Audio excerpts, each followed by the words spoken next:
It's the most beautiful time of the year. Lights fill the streets, spreading so much cheer. I should be playing in the winter snow, but I'ma be. Salut tout le monde, j'espère que vous allez bien. Aujourd'hui, je vous retrouve dans une nouvelle vidéo. Je suis vraiment très content de vous retrouver spécialement pour cette vidéo. Donc je pense que vous l'aurez vu au titre. Si vous êtes là, c'est l'annonce du French d'automne Christmas Edition. Donc je suis plutôt vraiment content de vous retrouver aujourd'hui. Je sais que pas mal d'entre vous adorent le French d'automne et je sais que c'est un rendez-vous que vous attendez à chaque fois. Et la dernière fois, malheureusement, donc lors des grandes vacances, j'avais eu des soucis et je pense que vous l'avez vu si vous avez suivi mes daily vlogs pendant le challenge. Du coup, j'avais laissé l'organisation du challenge un peu de côté et j'en suis encore désolée parce que du coup ça s'est ressenti forcément sur tous les participants et je suis vraiment désolée. Et c'est pour ça qu'avec Anaïs on voulait refaire le French d'automne. Du coup on s'était dit qu'on allait faire ça à chaque saison. Le truc c'est que aux dernières vacances on s'était dit peut-être qu'on allait faire le French d'automne, sauf que rien que les vacances en France, enfin on veut à chaque fois que le maximum de personnes puissent y participer, sauf que le truc déjà que c'était aux dernières vacances, rien que les Français déjà c'était un truc de malade. Les vacances c'est une organisation pas possible, on n'est jamais en vacances en même temps, toutes les régions, enfin c'est très compliqué. Ensuite on voulait que les Suisses et les Belges, Marocains, Canadiens, etc. puissent y participer en même temps, sauf que c'était pas possible non plus. Et j'avais qu'une semaine de vacances, vu que je suis à l'université maintenant, j'ai qu'une semaine de vacances pendant cette période, donc du coup c'était impossible.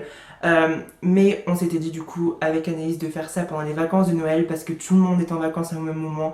Les personnes qui travaillent souvent prennent leur congé à ce moment-là, donc du coup cible au maximum de personnes.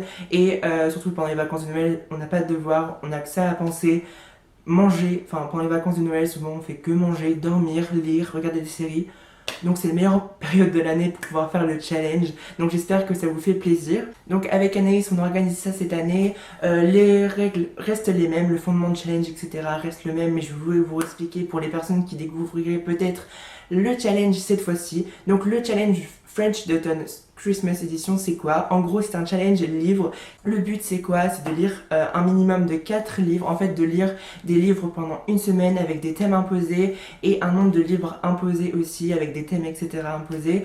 Le but c'est de lire mais aussi de partager avec une communauté, donc les lecteurs etc. qui vont participer, d'échanger sur les réseaux sociaux avec le hashtag etc. C'est vraiment un challenge mais en même temps voilà, pour soi, mais en même temps c'est un partage, c'est juste de rencontrer de nouvelles personnes, partager les lectures, rencontrer des personnes qui ont vraiment des points communs avec toi. Et je trouve qu'à chaque fois c'est vraiment, enfin c'est juste une communauté à chaque fois de dingue et j'aime beaucoup le challenge pour ça. Et c'est pour ça qu'avec Anaïs à chaque fois on organise ça parce que c'est juste dingue le nombre de personnes qui participent et surtout voilà, enfin le partage etc. C'est vraiment une expérience de malade à vivre. Donc si vous voulez y participer ça sera très simple. Donc les règles restent les mêmes, les modes de participation restent les mêmes, mais je vais vous expliquer ça aussi. Donc pour les dates, donc quand va avoir lieu le French d'automne, donc je les ai notés ici parce que à chaque fois c'est pas très compréhensible apparemment ce que je dis pour les dates. Donc pour les dates, donc le French d'automne commencera le lundi 21 au matin à minuit et terminera le dimanche 27 au soir, donc dans la nuit du dimanche au lundi à minuit, donc le dimanche 27, donc une semaine. Pour pouvoir valider le challenge, c'est très simple, vous faites une palle de livres avec des thèmes imposés, donc il y a une palle de 7 thèmes. Pour valider le challenge, il suffit de lire 4 livres minimum et 7 livres max. Si vous vous sentez de lire 7, vous pouvez lire 7, il n'y a aucun souci. Comment y participer? C'est très simple. En fait, donc comme à chaque fois, si vous êtes youtubeur, booktubeur ou blogueur, il vous suffit donc soit de faire une vidéo ou un article où vous présentez le challenge et votre palle avec les thèmes etc. Vous expliquez à vos abonnés comment, qu'est-ce que c'est le challenge, quels sont les thèmes, etc. et votre palle, et comme ça vous êtes inscrit. Si vous n'êtes ni blogueur ni youtubeur, à ce moment-là c'est très simple, vous postez votre palle du challenge sur les réseaux sociaux avec le hashtag FRAT, il s'affichera ici, ça reste le même. Vous postez du coup ça sur les réseaux sociaux, donc Instagram, Twitter, Snapchat, Facebook. C'est très simple, voilà. Donc pour le règlement, ça reste le même que la dernière fois, vous devez lire minimum 4 livres pour valider le challenge. À partir de 4, c'est bon, vous avez gagné. et vous pouvez lire maximum 7 livres, donc ça fait à peu près un livre par jour, sachant que voilà, les livres vous les prenez selon des thèmes imposés, mais que la longueur des pages, etc., c'est vous qui choisissez. On vous laisse libre cours à votre imagination. Donc voilà, mais en tout cas pour les thèmes, on va y aller. Donc pour les thèmes, cette fois-ci, avec Anaïs, on s'est dit qu'on allait prendre des thèmes qui allaient vous plaire. En tout cas, j'espère que les thèmes vous plairont. Avec Anaïs, on y a réfléchi. Et on s'est dit que voilà, c'était des thèmes assez... voilà, fin d'année, cosy, etc. Donc c'est des thèmes qui vont plaire à tout le monde, je pense. En tout cas, mais comme je vous l'ai dit, il y a 7 thèmes. Vous n'êtes pas obligé de prendre 7 livres. Vous pouvez en prendre un minimum de 4. C'est très bien, déjà 4 je pense. Le but c'est pas de gagner, c'est juste voilà, de lire, faire un peu baisser sa palle et de pouvoir lire, etc. Et d'échanger ensemble, etc. Autour d'un challenge. Je trouve ça c'est plutôt cool. Donc pour les thèmes, pour le thème numéro 1, c'est un nu adulte. Donc pour ça, moi j'ai choisi de lire Maybe Someday de Colleen Oliver. Donc je l'afficherai ici. Moi je l'ai en e-books. On m'en a dit pas mal de bien.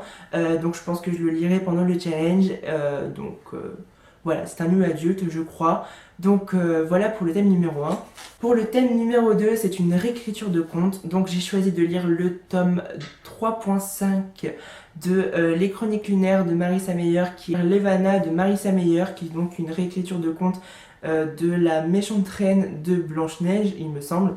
Donc du coup ça correspond pas mal au thème, mais je pense qu'il y a pas mal de réécriture de contes, donc vous allez pouvoir trouver très facilement, je pense. Donc pour le thème numéro 3, c'était un livre illustré, donc je sais que le thème là avait déjà été mis dans la première session du French d'automne, sauf que je pense que pas mal d'entre vous ont acheté le livre Harry Potter illustré. Après vous pouvez lire aussi ce livre, ça marche. Vous pouvez lire une BD ou vous pouvez lire un livre de science avec des dinosaures, etc. Vous pouvez lire n'importe quoi, tant qu'il y a des images dedans, ça passe. Donc pour moi, j'ai décidé de lire un manga qui sera donc Death Note, le tome 4. Voilà, donc je vous l'afficherai ici. Je ne l'ai pas avec moi parce qu'il est dans mon appartement et que je suis chez mes parents. Voilà pour le thème numéro 3. Ensuite pour le thème numéro 4, c'est un livre jeunesse. Donc pour moi ça je ne l'ai pas choisi parce que j'ai pas de livre jeunesse. Mais vous pouvez du coup prendre un livre que vous avez lu étant plus jeune, ou un Harry Potter ou n'importe quoi tant que c'est jeunesse. Voilà, je me suis dit, enfin on s'est dit avec Anaïs qu'un livre jeunesse c'est plutôt cool parce que c'est au moment de Noël, on retombe un peu en enfance, etc. Donc les lectures jeunesse c'est plutôt cool à lire, c'est très simple et du coup ça va vous permettre de lire très facilement et de valider un thème. Pour le thème numéro 5, donc c'est un livre que l'on t'a offert. Donc du coup vous allez pouvoir choisir, donc je pense que si vous êtes lecteur, vraiment lecteur à fond, vous allez forcément peut-être, j'espère pour vous, avoir des livres à Noël. Donc ce thème sera spécialement pour le jour de Noël ou l'après-Noël en fait. Donc c'est un livre que l'on t'a offert, je vais y arriver. Donc du coup vous allez pouvoir lire un cadeau de Noël. Je trouve ça plutôt cool parce que je sais que pas mal d'entre vous vont sûrement avoir des livres, en tout cas j'espère pour vous, à Noël. Donc vous allez pouvoir le lire pour le Frenchie d'automne, donc c'est plutôt cool. Pour le thème numéro 6, c'est un livre fantasy. Donc pour moi j'ai choisi de lire Seeker. Alors je ne sais plus le nom de l'auteur, je vous l'afficherai ici. J'avais commencé mais j'ai toujours pas fini, donc je le relirai parce que je me souviens plus trop du début. Mais en tout cas voilà, je l'avais reçu par la collection R et je l'ai pas encore lu, misère à moi. Mais en tout cas je compte le terminer pour le French d'automne. Donc un livre fantasy, il y en a plein. Pareil, je pense que... Bah, après si vous aimez pas le fantasy, vous n'êtes pas obligé de le choisir, hein, mais... Je trouve ça plutôt cool. Pour le 7e et dernier thème, c'est un livre qui se passe en hiver. Alors je n'ai pas encore réfléchi, je pense que j'en trouverai un, mais je n'ai toujours pas trouvé. Voilà pour ça. Donc j'espère que les thèmes vous auront plu, n'hésitez pas à me dire en commentaire et mettre les vidéos. Si vous participez au challenge, dites-le moi en commentaire, vous pouvez poster vos vidéos et vos liens de vos blogs, articles, etc. en barre d'infos. Dites-moi si les thèmes de cette année vous plaisent, n'hésitez pas à me dire si vous avez lu l'un des livres que j'ai mis dans ma palle. Voilà, n'hésitez pas aussi, donc si vous n'avez pas compris comment fonctionnent les règles, comment s'inscrire, etc. au challenge, les thèmes, etc. tout sera mis en barre d'infos. Je mettrai aussi le lien de la page Facebook, du compte Instagram, du challenge en barre d'infos, donc n'hésitez pas à suivre parce que je pense que je vais essayer de vous faire des petits jeux, etc. sur Instagram, donc n'hésitez pas à vous abonner au Instagram du challenge et à suivre la page Facebook aussi. Voilà, donc si vous avez des questions, n'hésitez pas à me le poser en commentaire ou sur la page Facebook, j'y répondrai avec plaisir. J'espère que cette nouvelle édition va vous plaire, en tout cas moi j'ai trop hâte de recommencer. Comme à chaque fois je ferai des daily vlogs, donc je vous vloguerai chaque jour. La dernière fois c'était un peu mal passé malheureusement pour moi, mais je vais essayer de donner mon max cette fois-ci. Voilà, toujours avec le hashtag FRAT. Surtout, n'hésitez pas à mettre ça sur les réseaux sociaux, à partager autour de vous, etc. Vos amis, etc. N'hésitez pas, voilà, aussi à en parler à vos amis. Si certains de vos amis aiment les livres, n'hésitez pas à le mentionner. Donc voilà, j'espère que cette annonce vous aura plu. En tout cas, les vidéos me manquent énormément. Je suis désolée de ne pas être aussi présent qu'avant, mais je suis en plein partiel en ce moment. J'avais tourné des vidéos, mais j'ai pas eu le temps de les monter malheureusement. Mais je suis vraiment content et heureux de vous revenir avec cette nouvelle en tout cas. Donc toutes les informations seront en barre d'infos. N'hésite pas à t'abonner à la chaîne pour suivre donc le déroulement de ces prochaines semaines. Si les dates etc, toutes les dates seront mentionnées en barre d'infos. N'hésite pas à liker la vidéo, à partager cette vidéo aussi aux personnes qui seront potentiellement intéressées. Donc je vous fais des gros bisous. J'espère que cette annonce du Frenchy d'automne vous aura plu. Je vous fais des gros bisous. Et je vous dis donc à très bientôt pour une nouvelle vidéo. Ciao.